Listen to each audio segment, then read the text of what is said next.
আছে আৰু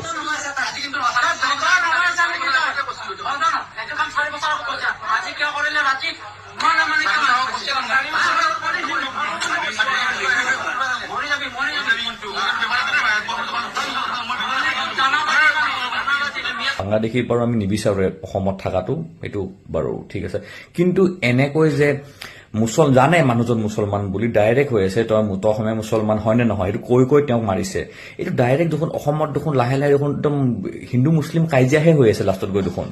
আগতেতো মানুহে মুখেৰে কৈছিল কথা, যোৱাকালিলৈকে মুখেৰে কৈছিলে, মুখেৰে মানুহক বেয়াকে কৈছিলে, মুখেৰে চব বস্তু কিন্তু মুখেৰে হৈ আছিল অসমত, কিন্তু এতিয়া মানে হাত চলোৱা আৰম্ভ হৈ গৈছে। তেওঁ যদি কিবা ভুল কৰিছে ঠিক আছে, তেওঁ ভুল মই মানিছো, তেওঁ ভুল, কিন্তু সেই ভুলটো পুলিচে ক'ব ন, পুলিচে তেওঁক শাস্তি দিব, আইনে তেওঁক শাস্তি দিব।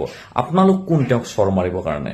এনেকৈ চৰ মাৰিছে। আৰু এইটো বস্তু যে মিডিয়াত যে ওলাইছে, এই বস্তু ওলোৱাৰ কাৰণে কি হৈছে, চৰ মাৰাটো ডাঙৰ কথা নহয়, কিন্তু মিডিয়াত যে বস্তুটো যেনেকৈ ওলাইছে, এজন হিন্দু মানুহে মুছলমান এজনক চৰিয়াইছে, সেই বস্তুটো বেয়া হৈ আছে।